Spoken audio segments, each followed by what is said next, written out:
Hey folks, by all accounts, Nikon are about to release a new ZF camera, a retro themed camera, which is kind of the mirrorless update to the DF that was a DSLR retro camera released over 10 years ago.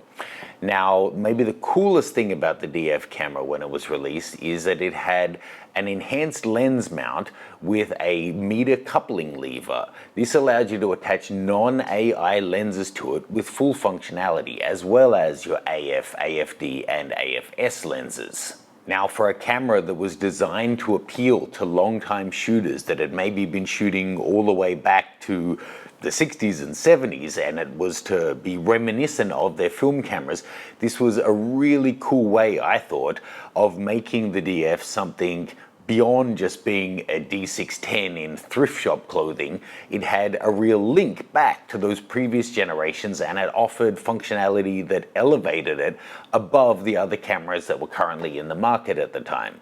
Now, flashing forward 10 years, with Nikon being on the verge of releasing a ZF, I think this is the perfect time for them to update the F to Z mount adapter with something that has an autofocus motor built in. Now, before we dive in and talk about what I'm hoping to see in this autofocus motor and why it's a perfect timing, do me a favor. The FTZIII adapter, F to Z, FTZIII, was always good, to be fair. I don't want to sound like a Nikon fanboy. The early cameras, it struggled a little bit when the firmware improved and we got the Z6 and Z7 Mark IIs. It always worked quite well with compatible lenses. Then when we got the Z9, we got the FTZIII Mark II, which removed the hump at the bottom so that you had room for it to fit on a camera with a grip. And it's basically the same adapter though. On the Z8 and Z9 cameras, the adapters just work sublimely well. And in fact, some of my favorite lenses, like the 105 f1.4e and the 200mm f2, actually perform better on these cameras via adapter than they did on the flagship DSLRs like the Nikon D6. I've literally done side-by-side comparisons. They do better on this. You get perfect metering, the best autofocus the lenses have ever had in their life, and excellent build quality. But, and it is a Sir Mix-a-Lot size gigantic but, you have no support for autofocus of your AFD or screw drive lenses because the FTZIII adapter doesn't have a built-in autofocus motor. So those lenses just become irrelevant or unusable. It's because those lenses themselves don't have the autofocus motor and they always relied on the camera body to have it. So in this situation, there's no motor to power the autofocus module. Now, on one hand, you could say that, well, for those lenses, it was always camera body dependent. If you were using the flagship DSLR, it had a built-in autofocus motor, so it would work, but if you were using an entry-level camera, they didn't have the autofocus motor in the camera body, so the lenses wouldn't work there either.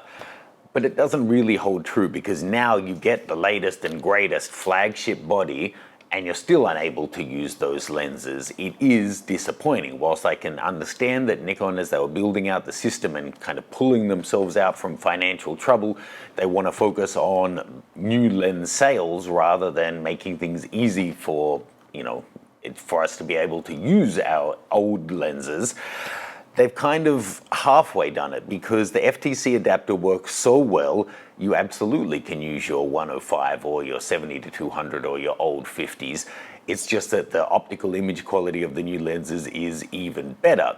But there are still gaps in their range, and I hear it from you guys daily in the comment section, there's a huge appetite for an FTZIII adapter with that autofocus motor. So I'm not just putting this video out at any old time. I really think that now, in end of July, early August 2023, it's the right time for this product to come out. Nikon have released some industry-leading bodies in the Z9 and Z8. We've got this new one coming. They've put out literally dozens of lenses. They've got lenses like the 70-180 and others that seem to be released with Tamron but branded as Nikon, so they're getting more sales there. They're now allowing Tamron to release their own lenses as well. They're obviously in a more secure position. I think it would be a perfect time on the eve of releasing the new ZF camera to bring out an adapter that's going to give us support for AFD and screw drive lenses. Sony had one back in the day. It was admittedly a little bit big and it was a little bit noisy on that camera, but it worked really well. It was accurate and it let, Sony users who had been with them since the Minolta days take advantage of some lenses that just weren't available at that point in time. And this isn't just about being nice to the customers. I think there's a really strong business case for Nikon to do this. I think, one, it's going to mean that existing Nikon shooters who have a long history with the brand are going to be happy. Brand loyalty matters. Nikon saw during the Z6 and Z7 Mark I days a purge of Nikon DSLR customers giving up and moving to Sony, and then later some going to Canon because the Nikon bodies weren't up to par. This is a way of building brand loyalty and keeping people within the ecosystem, for want of a better word.